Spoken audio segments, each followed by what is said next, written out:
Hey guys, this is Matthew Scooby. Welcome back. So if you want to enter your chance to win for my gift card giveaway, all you got to do is like and subscribe. Leave a comment below if you want to enter your chance to win, which is a $10 gift card giveaway for Steam. All you got to do is comment below Steam, and then you might enter your chance to win, and you might actually win. There's one winner every month. Last month it was Daniel Loriza. I don't know if I said his name right. I'm sorry, buddy. I'm sorry. But yeah, he won last month's gift card giveaway. There will be a new one every month. So before I start, I want to let you know that I'm not going to be spoiling anything until the end of the video, which I'll warn you beforehand. So if you don't want to be spoiled, you can go ahead and click off the video right before I get there. And yes, today we're going to be talking about BrightBurn. Yes, I was actually impressed with this movie. There was at least a little thread, a little hint that I thought I wasn't going to like the movie towards the middle of the movie, but that completely changed my mind because I did like the feel and tone of this movie. This movie is actually a horror film that is a alternate universe of the Superman genre, of Superman actually being a bad guy, which in this case, the lore of the Kryptonians, it seems to be a little different in this case, where the Kryptonians seem a little more evil. And like I said, I'm not going to be spoiling anything until the end of the video, but I will say, if you don't know anything about Superman, I don't know where you've been, because this is basically an evil Superman. So if I say anything that will shock you, like, oh, this kid is an alien from another planet, I don't know where you've been, but that is the story of Superman. If you don't know that this is the evil version of Superman. Overall, I did like this movie. If I give it a scale of 1 to 10, I give it about maybe an 8. I think that's a little pushing it, but still, I did actually like this movie. This may be one of my favorite films of the year. Pros, the actors were all good. Every single one of them. I did enjoy their on-screen presence, especially the Bryars, the parents, the mother and father. Actually, I forgot their names. Their character names escape me at the moment. Oh, but boy, that the kid, man, that kid does a great job at playing this character. I was impressed with his acting. One thing for sure is that this was a low-budget film, but it seems like it is more expensive than that. It seems about a $4 million film, but it's actually a $7 million film. So I was actually impressed by that. So this is a horror film, and that's what intrigued me about this. And on top of that, it was a play on the Superman genre. But at the same time, if you haven't seen the Crime Syndicate in DC Comics, if you haven't seen Red Sun, there's plenty of evil versions of Superman. You just gotta look for them in the comics. But that's what this reminds me of. It reminds me of those versions. Although I kind of wish that they played on more of this being a Crime Syndicate version, but they don't actually say. I'm not sure if Breyer is the name of Ultraman. I don't think that's his name. I really don't know that much about Ultraman, but I know he's the evil version of Superman. But this film it's well crafted, it's well made, it's well shot. Every single shot I enjoyed, and every single scene was enjoyable. But like I said, there was a hint of thread that I thought I wasn't going to enjoy this film towards the middle of it, and I'm going to get to that.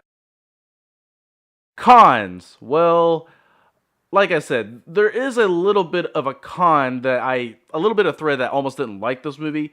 So the main character, and like I said, if you don't know the story of Superman, I don't know what to tell you, because this is not a spoiler. But if you don't know, then I don't know I don't know where you've been. But anyways, as soon as the main character figures out that he's an alien, he automatically goes evil, which is something that really kind of bothered me in a way. There was no real build up to the tension. There's no real build up in this movie. As soon as characters, they just do something. That's the best way I can explain it. There's also two questionable character motivations. Especially with the Breyer family's, I guess his brother or his friends. Like I said, their names escape me at the moment. But there's a point in this movie where they do something that kind of confused me on like why they made those choices. Not just the main character, the evil Superman, but the other two characters that are not the parents. And I'm gonna get to that in my spoiler. But like I said, the character motivation for our antagonist was a little questionable. Yes, I get he's an alien from another planet, and I get that maybe his alien race was a little evil, but his motivation for being evil didn't make sense. Like, is he evil because he's an alien, or because of his alien race, or is he just psychotic? That's something I just didn't understand. So I'll get to my spoilers. So like I said, there's two characters that do something very questionable, and that's the friend of our main characters, the dad and the mom. So there's a point in the movie where our main character goes to their house because he's gonna probably kill them, but it seems that he tries to warn them off, like, hey, don't do this, don't do that, don't tell anybody about what I've done, about my special ability. And instead of calling the parents or instead of escorting him home, the girl shoos him off, says, okay, well, bye, and shuts the door. But this is a kid, maybe not even 12 or 14 years old. I'm not sure how old the kid is. They say it in the film. But I just thought that was a little questionable. Like, if you're going to be a counselor for children, are you really not going to escort the child home? I understand why the other character, the friend of the dad, was angry, but at the same time, he doesn't stop and question, like, why are you in the closet? What's wrong with you? Like, these two characters are not really concerned about our antagonist, which I thought was kind of confusing. Like I said, the characters' motivations in this movie and their choices are kind of confusing. Just like our antagonist. Our antagonist is evil, but he constantly shows that he wants to be good, but he's never given that opportunity to show that he's good, right? So at the beginning of the movie, he's shown to be this really bright, this really good guy, but as soon as he figures out he's an alien with superpowers, he completely changes his mind. Although, in the movie, he's seen that he's drawing on a paper pad, and he's drawing all these horrific graphic scenes. And on top of that, he has pictures of half-naked girls and pictures of mutilated bodies under his bed. So, like I said, is he evil just because he's an alien, or is he just psychotic, or is it both?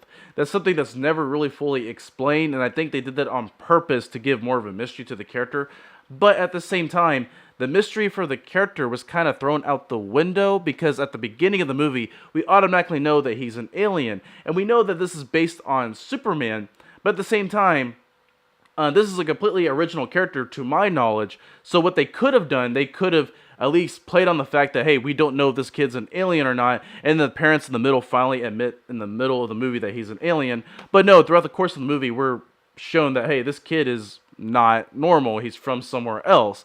And that's something that really kind of bothered me. Like I said, there was a little thread of this movie where, like, oh, I almost didn't like this movie, but then I enjoyed it. The scares of this movie, the deaths of this movie, this was fantastic, because this movie turns into a slasher movie very quickly. Like I said, once he figures out he's an alien, it turns into a slasher movie. He's basically another Jason Voorhees, just with Superman powers, you know, not the zombie like Jason Voorhees. That's the best way I can explain it.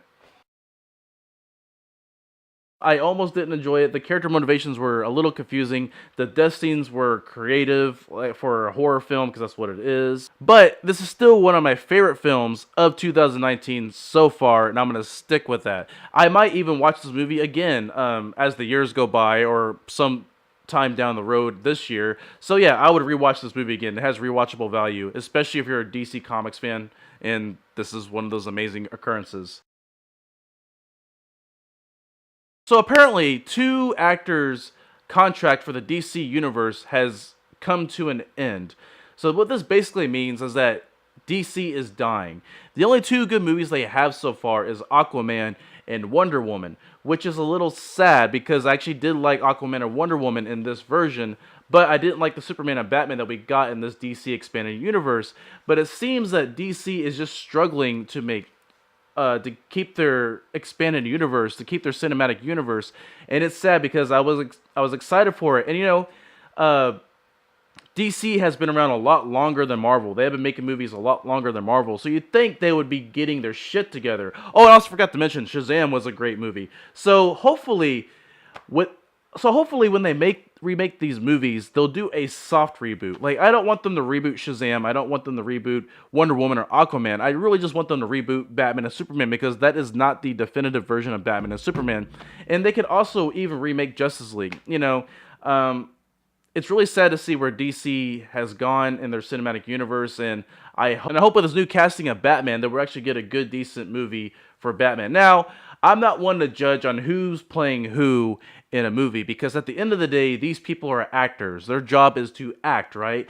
So hopefully with our new cast of Batman, that he will get motivated enough to actually get into really good shape to play the character, and he'll actually seem somewhat intelligent. Well, I'm not saying he's not an intelligent guy. I'm just saying that he could pull it off, because he's an actor. That's what these people do. So I really don't get all the outrage. I've never really been that bothered by actors portraying superhero characters, except for maybe George Clooney. I think George Clooney is probably the worst casting choices for Batman, but that's me. Adam West is passable, because that's just what that version of Batman was. It was it was idiotic, and that's that version of Batman. It was cartoony.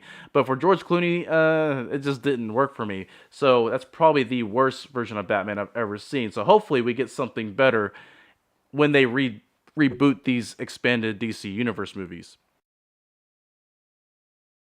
So that's all for now, guys. Don't forget to like and subscribe. Did you like this movie? Let me know. Did you not like this movie? Are you still going to go see it? Did I change your mind? Or whatever. Do you think this is the best movie of 2019? Or at least one of them? Or one of the worst movies? Let me know. And don't forget my gift card giveaway. I'll see you guys later. Peace out.